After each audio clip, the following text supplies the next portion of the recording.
Okay, thank you very much, and welcome to the Direct Engagement Show. Pleased to announce it with the partners of CanadaOne.com, as well as the Globe and Mail. Today's show, David versus Goliath. And I'm good for the webcast audience.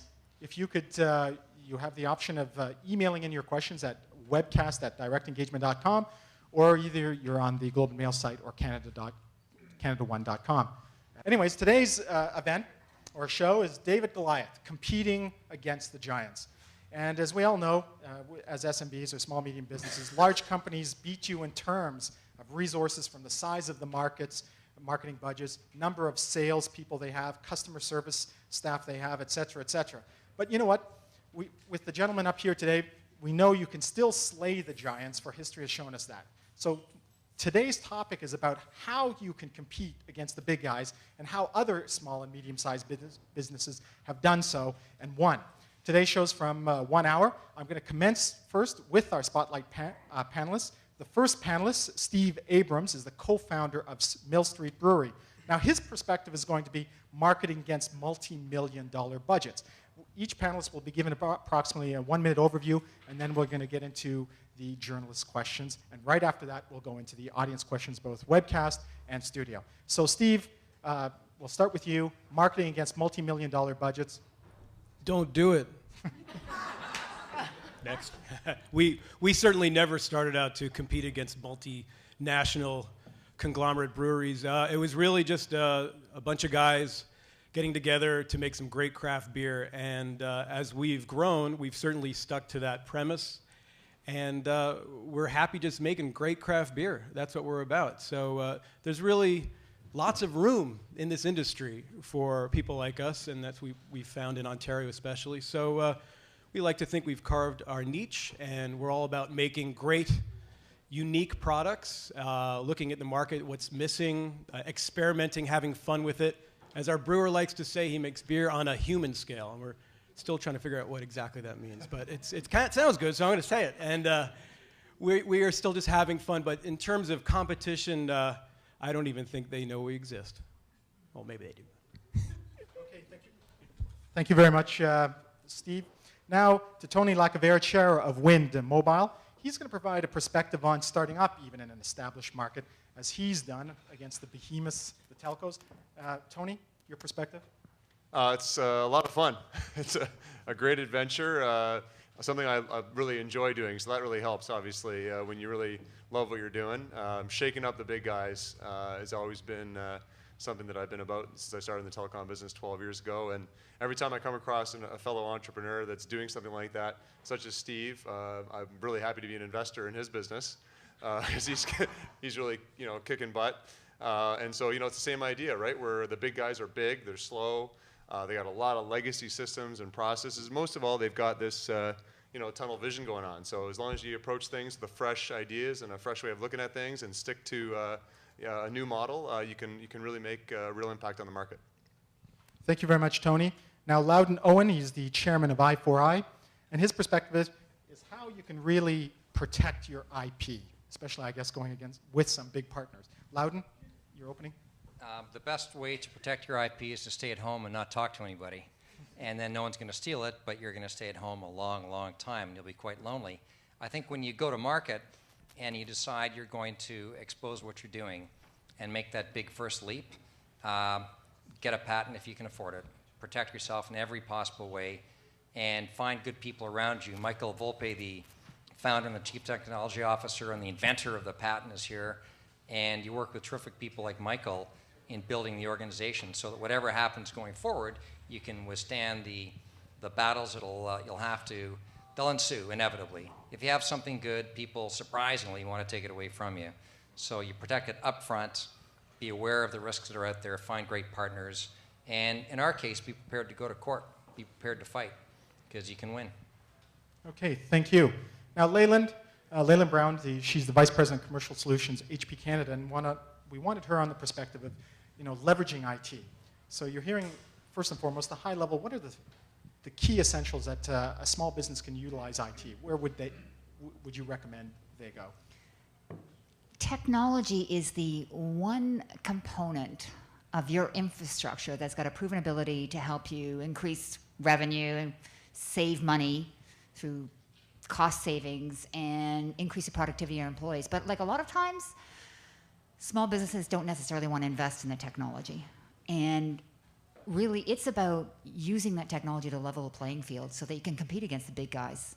Because we have the ability with the mobile technology now to really level the playing field completely. You mentioned mobile. So is that one of the key top 3 areas you would Absolutely. suggest going first? Absolutely. And what do you mean by mobile? Would it be Mobiles? remote? So being able to give your employees or the people that you work with, that work with you, being the ability to work anywhere, anytime, anyhow, connected. And that's the piece that, with the that whole connected piece is key. Okay, so opening comments. We've got those now in a high level. And we're going to start with Julie King.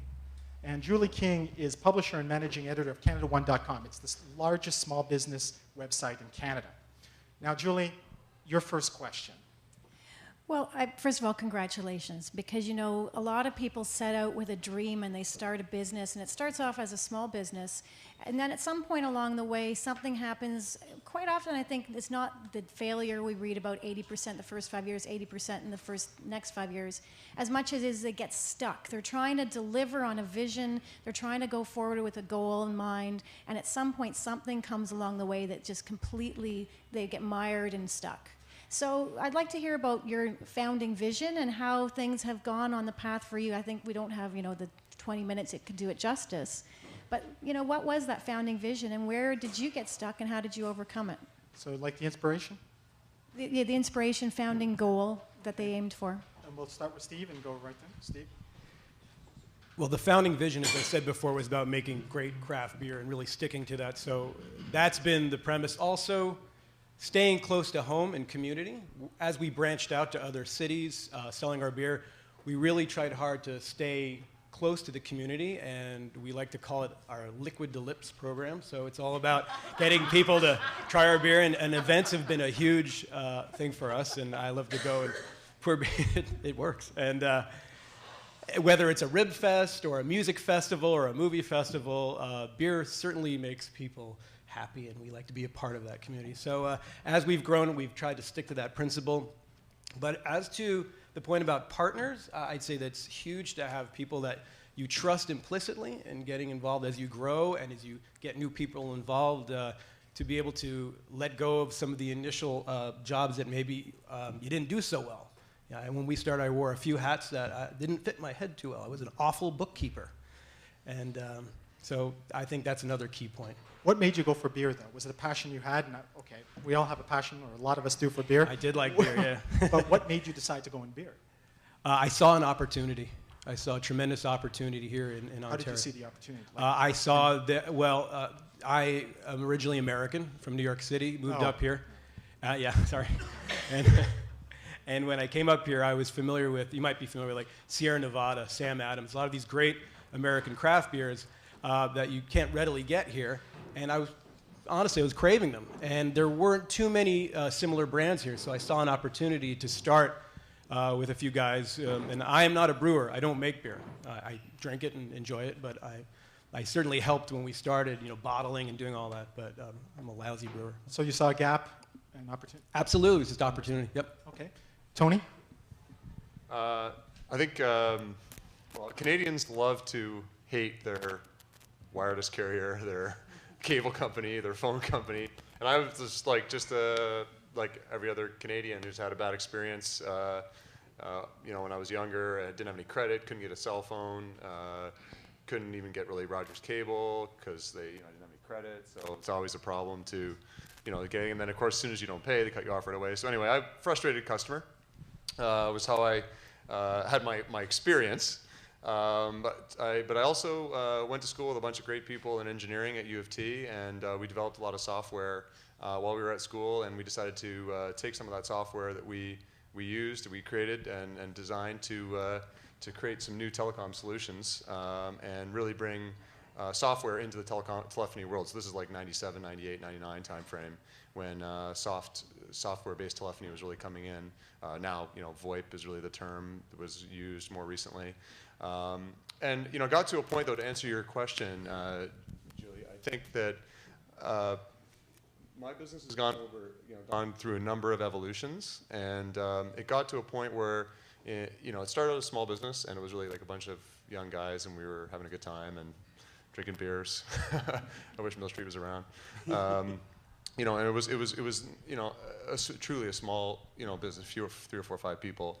And as it's gone through many iterations, many evolutions, and as it's gotten larger, when I think back, over the points that I'd say were pivot points, it got to a size in 2005 where it was just starting to get large enough that now the big guys kind of knew who we were, and we were occasionally we'd win a contract, and we were still sort of just not really on the radar, just kind of on the periphery.